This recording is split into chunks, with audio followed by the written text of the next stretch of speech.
അതായത് വിശുദ്ധ കുർബാനയ്ക്ക് വരുമ്പോൾ പറയുന്നത് നിന്റെ കാഴ്ച വസ്തുക്കൾ നീ കൊണ്ടുവരുമോ? ഓരോ ദിവസവും നമ്മുടെ കാഴ്ച വസ്തുക്കളുണ്ട്. അത് നമ്മുടെ ഓരോ നിയോഗങ്ങളാണ്, നമ്മുടെ കണ്ണുനീരാണ്, നമ്മുടെ വേദന, നമ്മുടെ കുടുംബത്തിലെ ആവശ്യങ്ങളാണ്, ഇതൊക്കെയാണ് നമ്മുടെ പഠന മേഖലയാണ്, നമ്മുടെ സമൂഹത്തിന്റെ ഓരോ നിയോഗങ്ങളാണ്. അതാണ് നമ്മുടെ ഗിഫ്റ്റ്. അപ്പൊ ആ ഗിഫ്റ്റ് നമ്മുടെ തലേ ദിവസമേ ഒരുക്കി വെച്ച് എടുത്തോണ്ട് വരാൻ മറന്നാലുണ്ട്.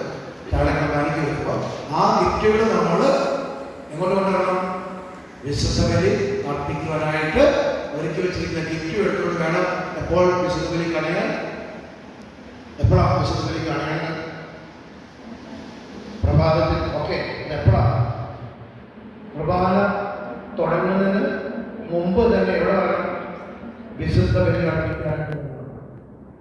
അതായത് ഒരു 10 മിനിറ്റ് എങ്കിലും വിശുദ്ധ ബലി അർപ്പിക്കാനായിട്ട് മുമ്പ് വരണം. ഒരു ബലിയല്ല, ഓടി ചാടി പ്രഭാതം തുടങ്ങി കഴിഞ്ഞിട്ട് വരികയല്ല. വിശുദ്ധ ബലി ആരംഭത്തിന് ശേഷം നമ്മുടെ ബലി അർപ്പിക്കാൻ വന്നാൽ ആ ബലി പൂർണ്ണമല്ല.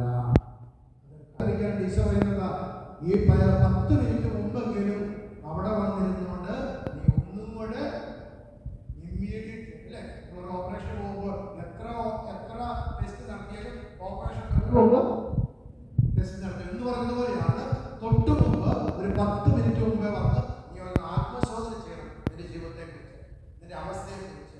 ഞാൻ ഈ ബലി അർപ്പിക്കാൻ യോഗ്യത എനിക്കുണ്ടോ എന്ന് ഉണ്ടെങ്കിൽ കർത്താവിനോട് മാപ്പ് ചോദിച്ച് നന്നായിട്ട് ഒരുങ്ങി നമ്മൾ പ്രാർത്ഥിക്കണം. ഇനി മക്കളുടെ പാപത്തിനോട് കർത്താവിനോട് മാപ്പ് ചോദിക്കാൻ, എനിക്ക് വേണ്ടി നിങ്ങൾക്ക് വേണ്ടി തമ്പുരാനോട് ആത്മസാരക്കൂടി മാർപ്പാപ്പ മാപ്പ് ചോദിക്കും.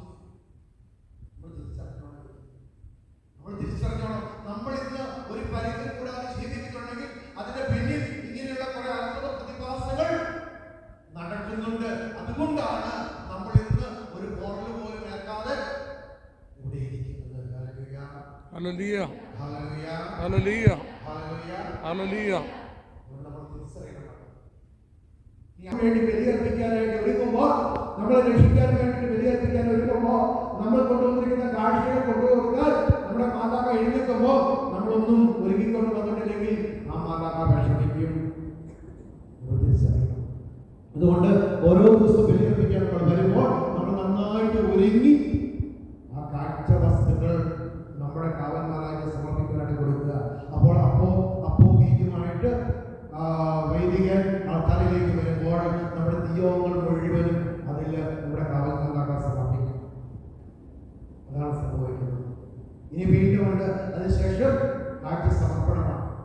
ഈ കാഴ്ച സമർപ്പണ സമയത്ത് അപ്പത്തോടൊപ്പം നമ്മുടെ ജീവിതം മുഴുവനും ചേർത്ത് വെക്കുകയും നമ്മുടെ എല്ലാ നിയോഗവും ചേർത്ത് വെക്കുകയും നമ്മൾ എന്തൊക്കെ സമർപ്പിച്ചിട്ടുണ്ടോ അതൊക്കെ ജീവനായിട്ട് മാറുന്ന സമയമാണ്. ഇനി രണ്ടാമത്തെ ഒന്നുണ്ട്. അതായത് ഈശോയുടെ കാസ് ഉയർത്തുമ്പോൾ നമ്മൾ പ്രാർത്ഥിക്കേണ്ട ഒരു കാര്യമുണ്ട്. എന്താണ് സംഭവിക്കുന്നത്? ആ സമയത്താണ് കാൽവരി കുരിശ്, കാൽവരി മലയിലേക്ക് നമ്മളെ അവിടെ അടുപ്പിക്കുക ചെയ്യുന്നത്. ആ സമയം ആത്മീയമായിട്ട് നമ്മുടെ ഓരോ കാര്യങ്ങളും നമ്മളെ അടുപ്പിക്കുക. അവിടെ എന്താ ഈശോ പറഞ്ഞത്? ഈശോ ആ കുരിശിൽ കണ്ടുകൊണ്ട് പ്രാർത്ഥിച്ചത്, പിതാവേ ഇവർ ചെയ്യുന്നത് എന്തെന്ന് ഇവരെ അറിയുന്നില്ല, ഇവരോ ക്ഷമിക്കുന്ന മക്കളെ. ഒരുക്കമില്ലാത്ത വന്ന് നമ്മൾ ഇവിടെ നിൽക്കുമ്പോൾ, വിശുദ്ധിയില്ലാതെ നമ്മളിവിടെ വന്ന് നിൽക്കുമ്പോൾ, കടമ കഴിക്കാനായിട്ട് മാത്രം നിൽക്കുന്നത് കാണുമ്പോൾ നമ്മളെ ഓർത്ത് അപ്പനോട് ഈശോ പറയും, അപ്പാ ഈ മക്കളെ ഓർത്ത് ഞാൻ നിന്നോട് മാപ്പ് ചോദിക്കുന്നു, ഈ മക്കൾക്ക് വേണ്ടി ഞാൻ മാപ്പ് ചോദിക്കുന്നു. കാരണം എന്താ? നമ്മൾ ബലിയർപ്പിക്കാൻ വേണ്ടത്ര ഒരുക്കമില്ലാതെയാണ് വന്നിരിക്കുന്നത്. അതിനാൽ തന്നെ നമുക്ക് വേണ്ടത്ര യോഗ്യത ഇല്ല. ആ ഒരു അയോഗ്യതയോടുകൂടി നമ്മൾ നിൽക്കുന്നത് കാണുമ്പോൾ നമ്മുടെ പാപങ്ങളൊക്കെ ക്ഷമിക്കപ്പെടാൻ വേണ്ടിയിട്ട് നമ്മുടെ തമ്പുരാൻ പിതാവായ ദൈവത്തോട് വീണ്ടും നമുക്ക് വേണ്ടി പ്രാർത്ഥിക്കുക. ക്ഷമിക്കണമേ, ക്ഷമിക്കണമേ, ക്ഷമിക്കണമേ. ആ സമയത്താണ് എല്ലാ ആത്മാക്കളെയും തിരിരക്കത്തെ കഴുകി വിശുദ്ധീകരിച്ചു വരുന്നത്.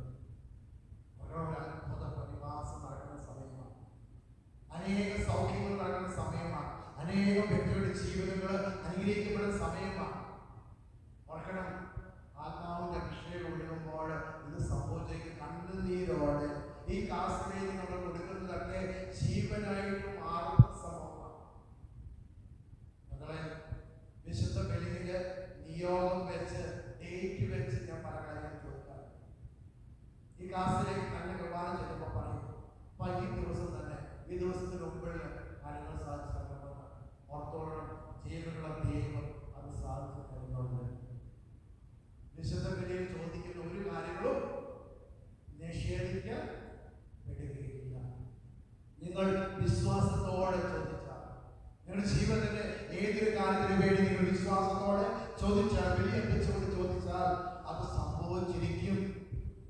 അതുകൊണ്ട് നിങ്ങൾ നിങ്ങളുടെ എന്ത് കുറവുകളാണെങ്കിലും, എന്ത് കാര്യത്തിന് വേണ്ടിയിട്ടാണെങ്കിലും, എന്ത് അനുഗ്രഹത്തിന് വേണ്ടിയിട്ടാണെങ്കിലും, ഏത് തരത്തിലുള്ള കെട്ടിക്കഴിക്കാൻ വേണ്ടിയിട്ടാണെങ്കിലും അത് വിശ്വാസത്തോടെ നിങ്ങൾ വിശുദ്ധിയോടെ നിന്നുകൊണ്ട് നിങ്ങൾ ചോദിച്ചോളുക. അവിടെ അത്ഭുതങ്ങൾ സംഭവിക്കും. രണ്ട് ദിവസം പറയുക, ഉപസാരിച്ചൊരുങ്ങിയിട്ട് വന്ന് വിശുദ്ധ ബലി അർപ്പിക്കുമ്പോൾ പ്രത്യേക അഭിഷേകമാണ്.